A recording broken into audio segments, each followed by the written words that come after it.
क्या करते हैं? कुछ करना नहीं। अच्छा भाई, तो यार यहाँ तक का पूरा काम बच्चे मेरे हम कर चुके हैं, है ना। वर्टिकल सर्कल ये सब चीज़ें मैं तुम लोगों को वन हैंडेडली करवा चुका हूँ। ये काम सब हो चुका है। अच्छा, तुम लोगों से मैंने कुछ सवाल करने को गए थे, करे सबने? हाँ अभी दोनों ने करे, नौफिल साथ हो गए थे। चलो भाई मैं भी दोबारा करवा देता हूँ। अब देखो इसमें कह रहे हैं कि what is the displacement from point P 6 second after passing point P. और जो एंगुलर स्पीड है वो है पाई/2 रेडियस। ये रेडियस दिया हुआ, ठीक है। तो डिस्प्लेसमेंट आपको निकालनी थी, भेज दिया था। हाँ बिल्कुल, मैंने देख लिया था। अच्छा भाई, तो ये ओमेगा के मैंने तो कुछ भी नहीं करना। अब 2πr = यहाँ पे आर की जगह ये रखेंगे, सरकमफेरेंस आ जाएगी इतनी, ठीक है। क्योंकि देखिए मिसाल के तौर पे अगर हम इसको बात समझें तो सरकमफेरेंस आगे पास इतनी आ चुकी है। अच्छा, θ = ओमेगा टी होता है। और ओमेगा की जगह पाई/2 इंटू 10⁻⁶ डाल दिया।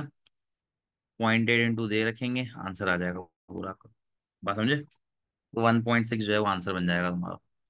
अब बेसिकली ऑटोमेटिकली डिस्प्लेसमेंट की बात हो रही थी ना यहाँ पे। तो पता क्या चला कि अभी आपके पास जो आपने डिस्टेंस कवर किया, जो सरकमफेरेंस कवर की थी, वो बेसिकली तुम्हारे पास कितनी थी? अगर हम उसको सॉल्व करके देखें तो सरकमफेरेंस आपके पास आ गई थी, एक सेकंड में उसको तरीके से लिख दूं। 2π × 0.8, सरकमफेरेंस आ गई थी 5.0 मीटर्स, ठीक है। और उसके बाद जो है हम लोगों ने जब और काम किया था, तो S is equal to R theta में आर हमें गिवन था, थीटा मैंने यहाँ से निकाल के पुट कर दिया था, ठीक है। तो अब ऑटोमेटिकली 7.5 आंसर आ रहा था, सरकमफेरेंस 5 आ रही थी।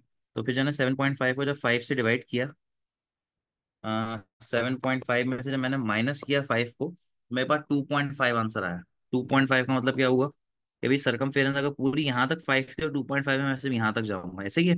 और जब मैं यहाँ पे जाके रुकूंगा तो यहाँ से लेके यहाँ तक का डिस्टेंस हो जाएगा 0.8 विच इज 1.6। ऐसा ही है ना? नोफिल क्लियर हुई बात? ये सॉल्व किया नोफिल तुमने? हाँ जी सर, सही आया। वन पॉइंट यार सिक्स बस सही, बस सही, ठीक है, जबरदस्त। उसके बाद फिर ये वाला सवाल आ गया था, इसमें क्या कह रहे थे भाई कि a small mass is placed at P in a horizontal disk which has its center at O. The disk rotates anti-clockwise about a vertical axis through O with a constant angular speed. Which one of the following describes the force that keep the mass at rest relative to the disk when it is in position shown? हाँ भी, तो इसको कौन सा जो है वो चीज जो है वो रेस्ट पे रख सकती है? ऑटोमेटिकली इसका आंसर था frictional force directed away from होगी। देखो सेंट्रीपिटल नीचे होगी, फ्रिक्शनल फोर्स ऊपर होगी जो इसे यहाँ पे रोक के रखेगी। ये वाला मैंने करवा दिया था आपको। अब ये वाला सवाल जो है वो हमें अब यहाँ पे सॉल्व करना है, ठीक है। चलें, क्या कह रहे हैं, कहा ये जा रहा है कि लेट्स से, ये देखो इस तक जाने से पहले ना एक क्वेश्चन है, मैं जरा निकाल लूँ तुम लोगों को वो सॉल्व करवाता हूँ। ये वो क्वेश्चन जो है ना आपका अच्छा कॉन्सेप्ट क्लियर करेगा।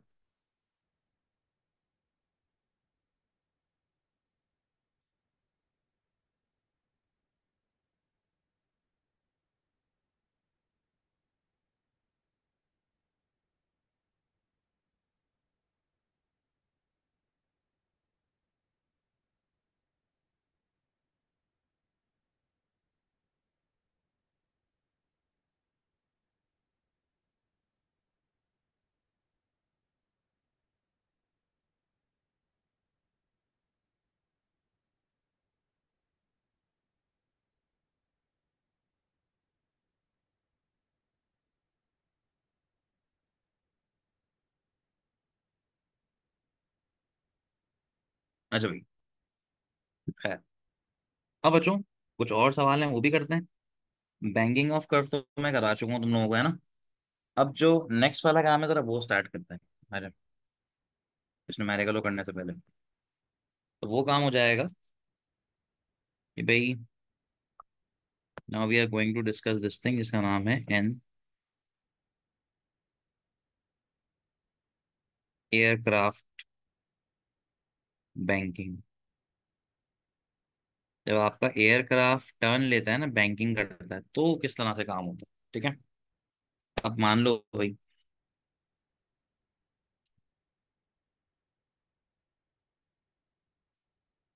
एक अच्छी सी एयरक्राफ्ट की इमेज उठा लेते हैं।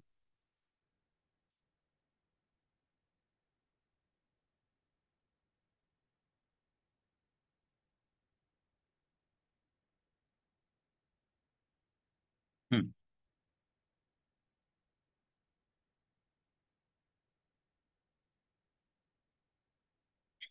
या that's a good image. Funny image.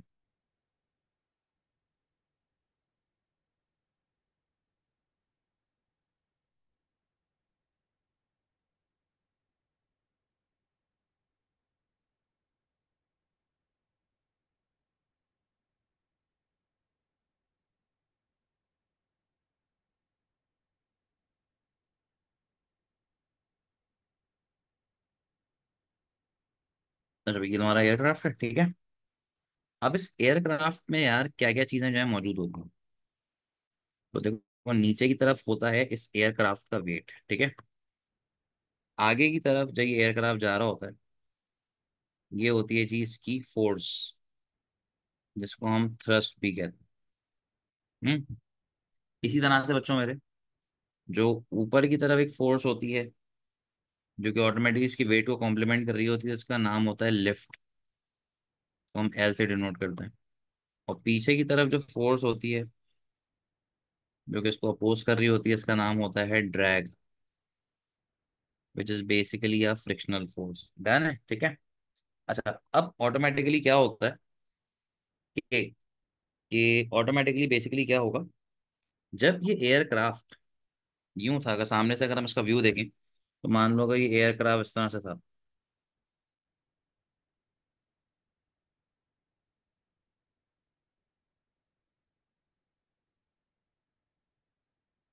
यूं था ना ये एयरक्राफ्ट, ठीक है।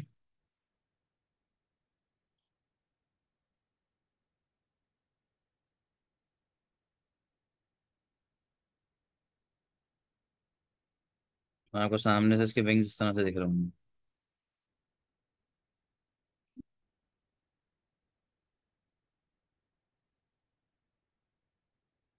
सही है, क्लियर बात है ये एयरक्राफ्ट आपके सामने से आ गया। और ये थोड़ा सा रियलिस्टिक दिखाने की नहीं है, हमने इसकी वो विंड बना दी, विंड सप्लाई बना दी, ठीक है।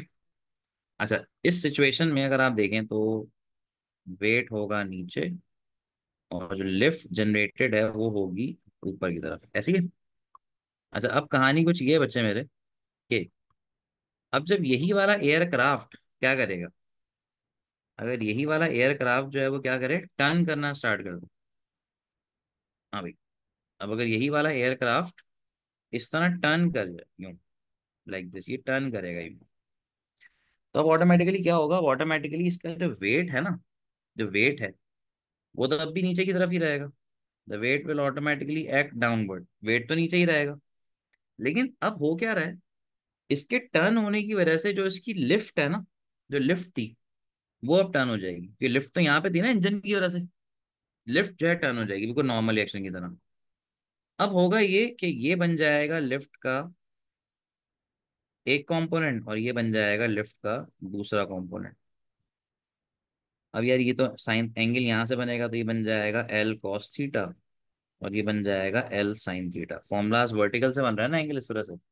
तो बेसिकली क्या होगा, बेसिकली ये होगा भाई कि ऑटोमेटिकली अब यहाँ पर दोबारा से अगर मैं तुम लोगों से पूछूं, जैसे याद है मैंने तुम लोगों को बैंकिंग ऑफ कर्व पढ़ाया था, तो बैंकिंग ऑफ कर्व में जो आर का एक्स कंपोनेंट था वो जो सेंटर की तरफ लाई कर रहा था, वो असल में प्रोड्यूस करता था आपके पास कौन सी फोर्स।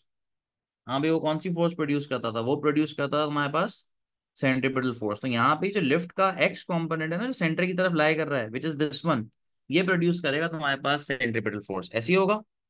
तो आप यहाँ पे लिखेंगे कि भाई, समझ में आई बात नोफिल, साथ क्लियर है बेटा, to change the direction,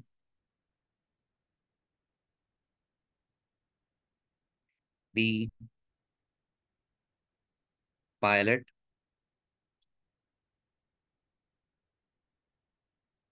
bends the aircraft airplane using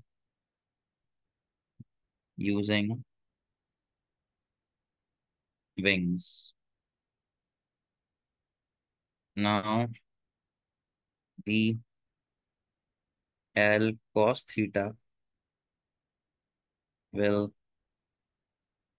balance the weights. तो देखो ये एल कॉस थीटा बराबर हो जाता है वेट के, और यही एल कॉस थीटा बराबर हो जाएगा एम जी के। ठीक है। और जो तुम्हारा एल साइन थीटा है, L sine theta will be utilized in providing necessary centripetal force. तो ये जो एल साइन थीटा है ये बराबर हो जाएगा एफ सी के। ठीक है। और अगर इसको हम सॉल्व कर लें थोड़ा सा, तो बेटा मेरा ये L sine theta will be equals to M V square upon R के बराबर हो जाएगा। अब जैसा जिसका सवाल होगा हम उसको उसके अकॉर्डिंगली सॉल्व कर लेंगे। क्लियर बात है आप लोगों को? सही है, क्लियर है यहाँ तक? ठीक है। तो इस तरह से हम ये वाला काम जो है वो कर सकते हैं। Are you getting my point? अच्छा भाई, ठीक है, क्लियर है। अब एक सवाल है कि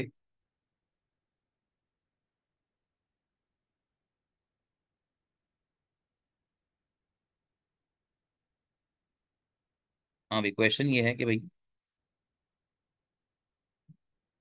N aeroplane, an aeroplane to make a horizontal turn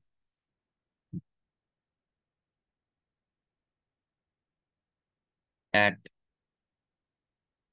a speed of 75 meters per second, maintaining radius of 80 meters.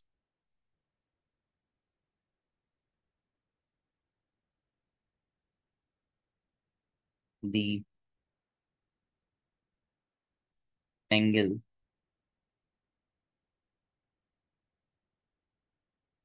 the angle made by the plane with horizontal will be। सही है भाई।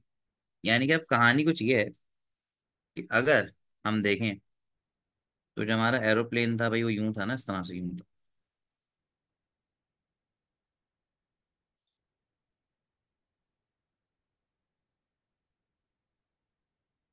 यूं था ना भाई प्लेन।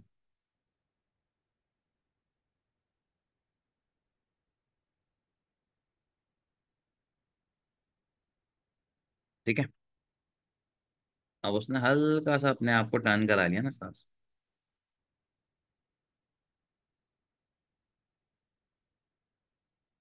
यूं टर्न करा लिया ना इसने। अच्छा, अब अगर आप देखें मिसाल के तौर पे, तो ये इसकी एक्सिस थी, अभी यहाँ चला गया ये। और इस जगह पे एग्जिस्ट करती है क्या? लिफ्ट। ये इसका वेट है, ये इसका एक वाई कंपोनेंट है, ये इसका एक्स कंपोनेंट है। ये हो जाएगा लिफ्ट, ये हो जाएगा लिफ्ट का कॉस थीटा, ये हो जाएगा लिफ्ट का साइन थीटा, और ये एंगल है, और ये हो जाएगा वेट। अच्छा, ये वो एंगल है जो कि हमें मेजर करना है, अल्फा। और नई बात नोफिल साथ क्लियर है? अब देखो इक्वेशन कैसे सॉल्व करें। इक्वेशन इस तरह सॉल्व होगी, हमने अभी पढ़ा था कि यार एल कॉस थीटा बराबर है एम जी के, और एल साइन थीटा बराबर था M V square upon R के। सही है। अगर मैं दोनों को कर दूं divide, M V square upon R divide by M G, M से एम कट जाएगा, एल से एल कट जाएगा, ये बन जाएगा टेन थीटा। और ये बन जाएगा V² अपॉन RG। ठीक बात है। अच्छा भाई, अब थीटा निकालना है, तो tan 1 V² ओवर RG। अब अगर हम इसको सॉल्व करें, tan 1 V कितना था भाई, 75² डिवाइड बाय R कितना था, 80 × 9.81। यार एंगल आ रहा है 82 डिग्रीज। लेकिन अगर उसको तुम्हें अल्फा की फॉर्म में देखना है, तो देखो तुम सिंपली यहाँ पे कह सकते हो कि भाई सिंस 90 डिग्री बराबर है अल्फा प्लस थीटा के, तो अल्फा बराबर हो जाएगा 90 माइनस थीटा के, 90 माइनस 82, तो ये बन जाएगा 8 डिग्रीज। ऐसी है। डन है, क्लियर हुआ।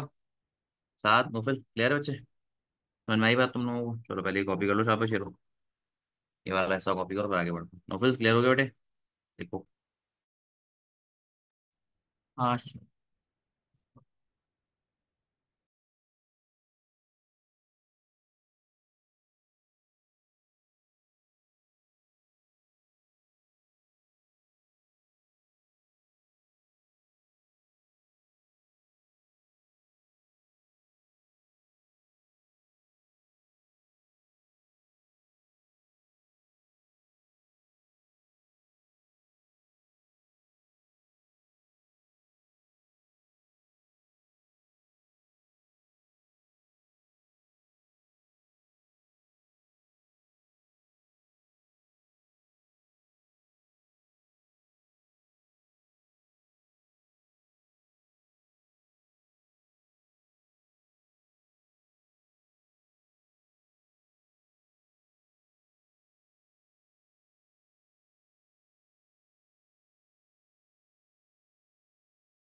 हाँ भी कर लिया बच्चों, आगे बढ़ा दूं।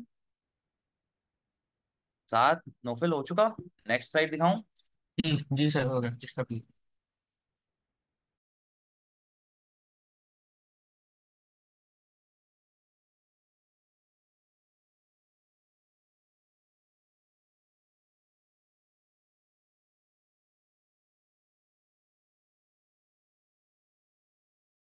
नेक्स्ट स्लाइड में सर।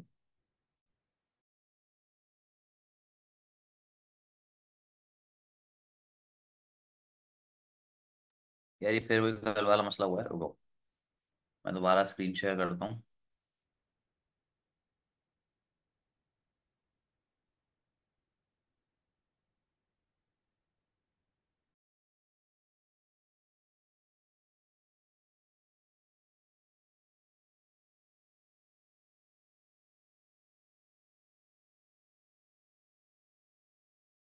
ठीक है, भी आ गया।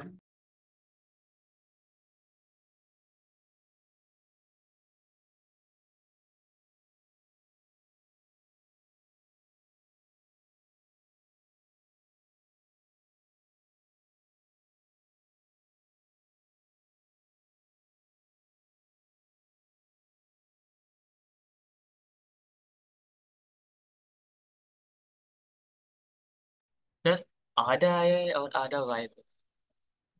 क्या हो बेटा, क्या कह रहे हो? आधा आया है और आधा गायब है। मैं आपको इसकी अच्छा, वो अब आया, अब भेजता आया, हूँ। अब आ गया। हाँ अब आ गया।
चलो भी कर लिया तुम लोगों ने, आगे बढ़े इसको लेके।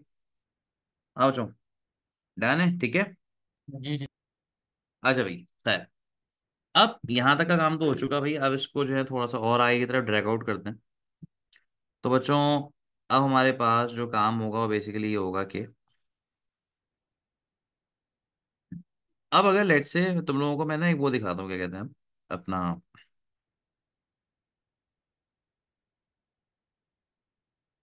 ये नहीं होता फेरी ग्राउंड, जो होता है फेरी ग्राउंड जो होता है, जिसमें ना एक ट्यूब होती है, आप खड़े हुए होते हैं और आप गोल गोल गोल गोल घूम रहे होते हैं। उसके भी कई बार न्यूमेरिकल आते हैं, वो भी सेंट्रीपिटल का ना एक बहुत ज़बरदस्त केस है। तो वो भी तुम्हें मैं सेफ साइड पे करवा रहा हूँ, ताकि आपको मसला है ना हो। ये होता है फेरी ग्राउंड, उसमें आप खड़े हुए होते हैं, गोल गोल घूमते हैं और बिल्कुल दीवार से चिपक जाते हैं और ऊपर उठना स्टार्ट करते हैं। इसका न्यूमेरिकल कराने से पहले इसका कॉन्सेप्ट क्लियर करना बहुत ज़रूरी है। हाँ भाई। तो इसको हम कहते हैं fair ground, fair ground concepts. अब कहानी क्या है? कहानी बेसिकली सिंपल सी ये होती है कि यार तुम्हारे पास ये देखो भाई, ये कंटेनर होता है और ये इसकी दो दीवारें मान लो। ये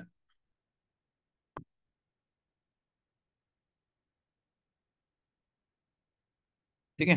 अच्छा, अब ये बंदा है ना, वो यहाँ पे खड़ा हुआ होगा। वो मिसाल के तौर पे इस जगह पे खड़ा हुआ होगा,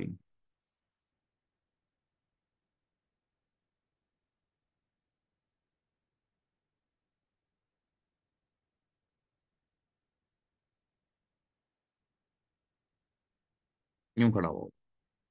ठीक है। अब होगा क्या? होगा कुछ ये कि जब ये रोटेट करना स्टार्ट करेगा ना, तो यही वाला बंदा जो है ना बच्चों, ये यूं ऊपर की तरफ शिफ्ट हो जाएगा। एक काम करता हूँ, मैं इस बंदे को ना अलग से बनाता हूँ ताकि मैं इसकी मूवमेंट आराम से दिखा सकूँ। ये देखो।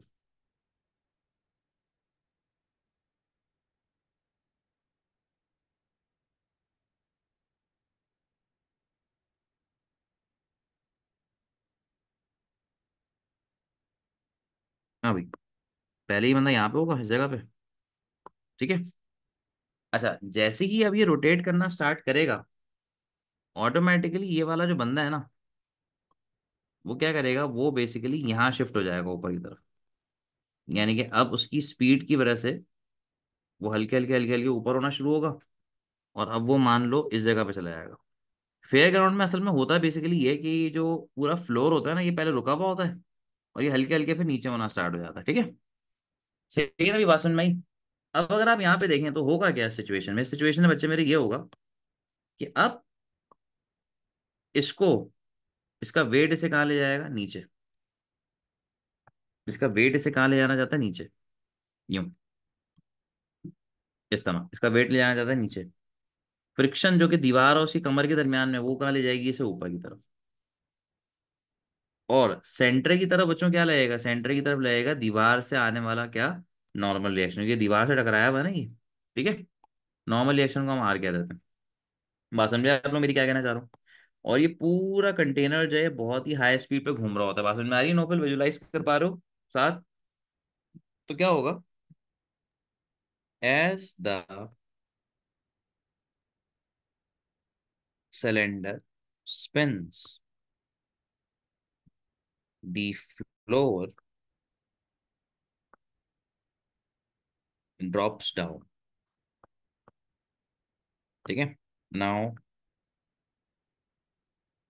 Friction between man and wall of cylinder will balance his weight। ठीक है। और फिर क्या होगा? The normal reaction provided by the wall of cylinder will be utilize to provide will be utilized to provide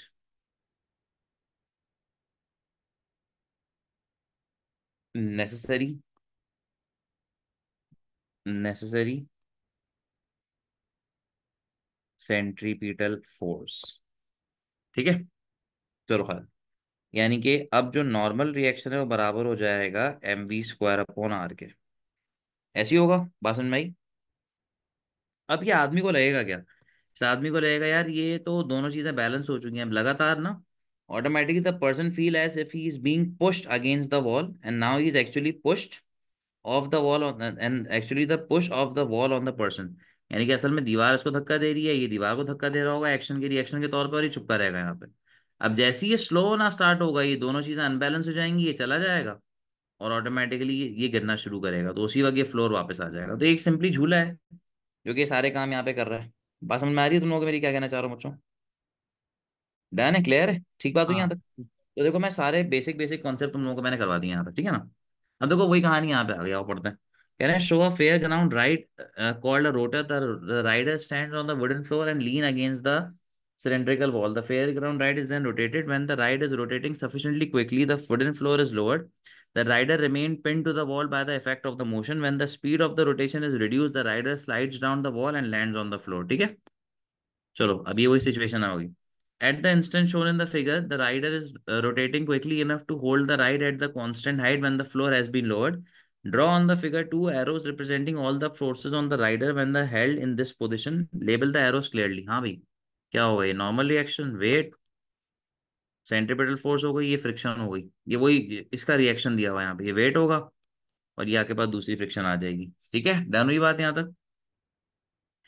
अब इसको ना मैं ज्यादा बेहतर है कि मैं इसको यूं लिखूं कि इसको मैं कह देता हूँ कि भाई that will be the normal reaction. इसको आप इस तरह से कह सकते हैं। हम्म। चलो। The rotor has a dia of 4.5, it accelerates uniformly from rest to a maximum angular velocity in 20 seconds. The total moment of inertia of the ride is this. ये मोमेंट ऑफ इनर्शिया कोई चीज दी हुई है, ठीक है। At the maximum speed the centripetal acceleration is this, show that the maximum angular velocity is this. ठीक है, तो भाई सब कुछ गिवन है। फॉर्मूला लग जाएगा v²/r। v is equals to R omega, so r², omega, तो ये वही हो जाएगा आर ओमेगा। ओमेगा की जगह ओमेगा की वैल्यू निकालनी थी तो मैंने इसको इस तरह से अरेंज किया। AC की वैल्यू 29 गिवन थी, आर कितना गिवन था 4.5, सॉल्व कर लिया, हाफ करके सॉल्व कर लिया। क्लियर है बात, ही वाली बात क्लियर हुई, बहुत ही स्ट्रेट फॉरवर्ड सवाल था ये तो। अब कहना है सेंट्रीपिटल फोर्स निकालो जब राइडर का मास दिया हुआ है, give your answer to the appropriate significant figure. So यार वही जो आंसर निकाला था उसी को सॉल्व कर लिया। समझे बच्चों? नोफिल, क्लियर हो रही बात बेटा यहाँ तक? साथ डन है बच्चे वाली बात? कोई मसला, कोई परेशानी यहाँ तक? चलो खैर, क्लियर है ना। अब इसको ही पढ़ लो, मोमेंट ऑफ इनर्शिया को। देखो जिस तरह ये पेन है, तुम्हारे पास पेन दिख रहा है तुम सबको ये, अगर इस पेन को मैं स्ट्रेट चलाऊं तो ये मास है, लेकिन अगर मैं इसको रोटेट करवाऊं तो ये मोमेंट ऑफ इनर्शिया बनता है। अब देखो जैसे मैं अपनी उंगलियों के बीच में फंसा के इसको इस तरह रोटेट करवाता हूँ तो मेरी उंगलियों में कम दर्द होता है, लेकिन मैं इसको यूं रोटेट करवाऊंगा तो मेरी उंगलियों में बहुत दर्द होगा, बिकॉज अब ये मोमेंट ऑफ इनर्शिया बढ़ जाएगा इसका। जिस तरह किसी बॉडी को अगर आपको स्ट्रेट चलाना हो तो बॉडी रेजिस्ट करती है ना आपके मोशन को, इसी तरह रोटेट करने वाली बॉडी को आई रेजिस्ट करता है, जिसको हम मोमेंट ऑफ इनर्शिया कहते हैं। तो इसको आई से रिप्रेजेंट करते हैं and the rotating mass is called moment of inertia. और इसका फॉर्मूला होता है ये mr², यूनिट होता है kg/m²। अब लेट्स से तुम्हें मान लो इस रॉड का मोमेंट ऑफ इनर्शिया निकालना था, इस रॉड का। अब इसका पिवट बीच में, ये एक मास है और ये दूसरा मास है। अगर मैं इसका मोमेंट ऑफ इनर्शिया निकालना चाहूँ तो मोमेंट ऑफ इनर्शिया का फॉर्मूला ये होता है सारे मासेस और उनके रेडियस का सम करके स्क्वायर कर लो। मास कितना है m, रेडियस कितना है r, तो mr²। मास कितना है m, रेडियस कितना है r, mr²। ऐड करोगे तो ये बन जाएगा 2mr²। ठीक है। इसी तरह मान लो ये पिवट है इस मर्तबा, ये r है और ये मास है, तो मोमेंट ऑफ इनर्शिया क्या होगा, सिर्फ mr² होगा। So as the shape gets change the formula of I will also change. तो ये सारे मोमेंट ऑफ इनर्शिया के फॉर्मूलाज होते हैं। और मोमेंट ऑफ इनर्शिया क्या होता है, मास का वो इफेक्ट जो रोटेशन की वजह से वहां पे प्रोड्यूस हो रहा होता है। बात समझ में आ रही है आप लोगों को मेरी, क्या कहना चाह रहा हूँ? हाँ भाई, साथ साथ नोफिल, क्लियर हुई बात यहाँ पे बेटा? डन है, ठीक है। इस बार। तो इस तरह से ना ये वाला काम बच्चों मेरे किया जाता है। सही है भी, खैर है। चलो, एक केस और करते हैं स्ट्रिंग का, बाकी फिर ये पूरा काम जो है वाइंड अप हो जाएगा। अच्छा ये, फिर इसकी न्यूमेरिकल उसमें फिर नेक्स्ट वाली वीक में करा दूंगा तुम लोग। तो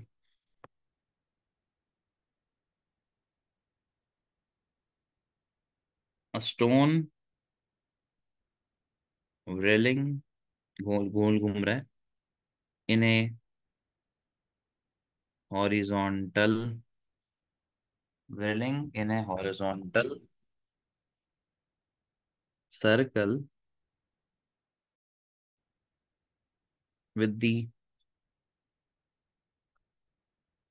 with the help of string। ठीक है। अच्छा भाई, अब लेट से ये छत है ना, और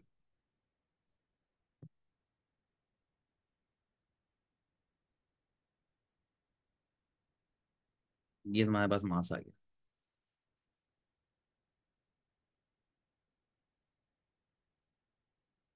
हम्म।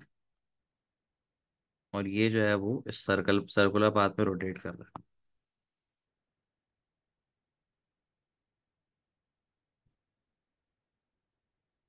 है। ऐसी है।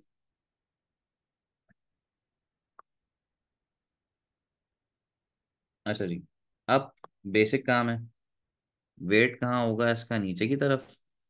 ये होगी टेंशन, ये होगा टेंशन का टी, एंगल यहाँ से बनेगा ना, टी साइन थीटा। और ये हो जाएगा, सॉरी उल्टा लिख दिया, ये होगा एंगल जो है वो बन जाएगा, ये बन जाएगा टी कॉस थीटा। और ये हो जाएगा बच्चे मेरे क्या, टी साइन थीटा। अब यार तुम लोग इतने एक्सपर्ट हो चुके हो, तुम खुद बता सकते हो कि भाई यहाँ पर ये जो टेंशन का ये है, ये वेट को बैलेंस करेगा, और ये जो टी साइन थीटा है ये सेंट्रीपिटल फोर्स में यूज हो जाएगा। ऐसे ही है। और यहाँ पे लिख देंगे now the tension will be resolve resolve into two components,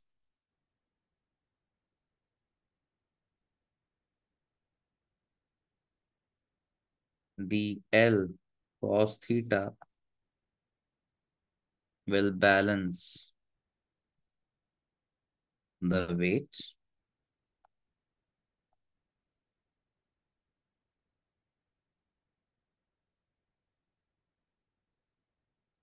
but L sin theta will be utilized in providing the necessary FC। अच्छा देखो, मैंने एक गलती कर दी, मैं लिखने लिखने में ना इसको टी करना था मुझे।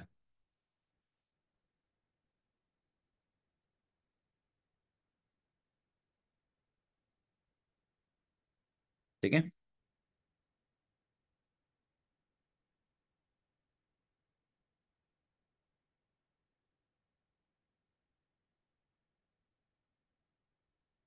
तो बच्चों ये बन जाएगा T sine theta is equals to M V square upon R. Done है। ठीक है भाई, क्लियर बात हुई। तो इस तरह से ना आप इनको बड़े आसानी से सॉल्व कर सकते हैं, और इन पे बात कर सकते हैं, कोई इतने मसले वाली बात नहीं। अब इसका मैं हाथ के हाथ ना एक न्यूमेरिकल कराता हूँ तुम लोगों को, ताकि बस तुम लोगों का ना काम पूरा हो जाएगा। सही है नौफिल साहब, क्लियर हुई बात यहाँ तक? हाँ भाई। तो न्यूमेरिकल बच्चे मेरे ये है कि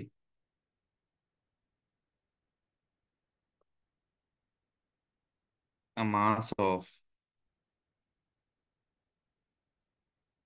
200 grams on the end of a string being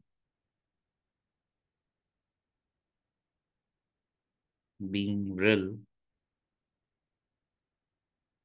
in a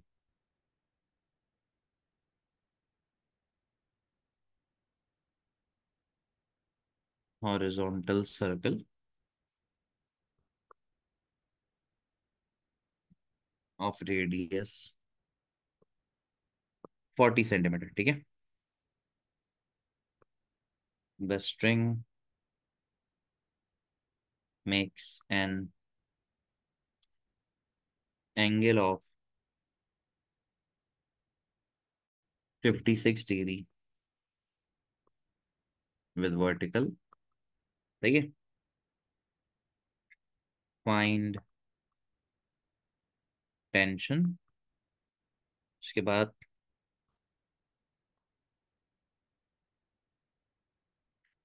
find angular speed which is omega, उसके बाद कह रहे हैं find time period, find time to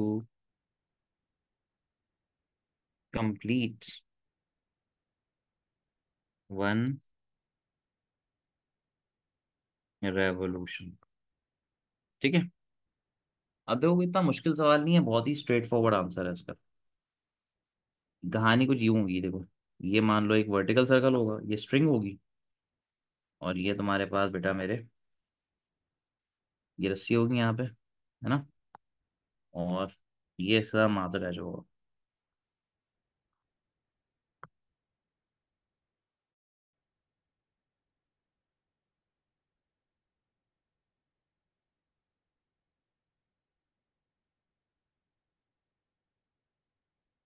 अच्छा भाई, अब कहानी आ जाएगी यहाँ पे। T cos theta, T sine theta, wait.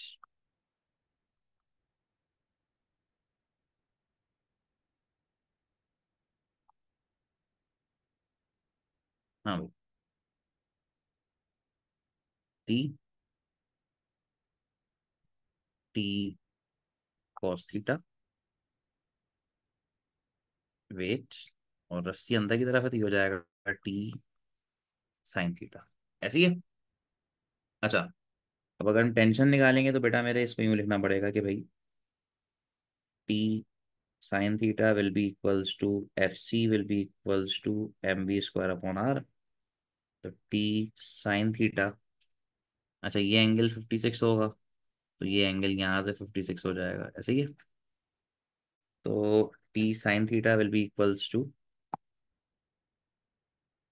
M V square upon R, so it will be t is equals to mv square over R into sine theta. तो mass आ जाएगा 0.2, मास आ जाएगा बच्चे मेरे कितना, 0.2।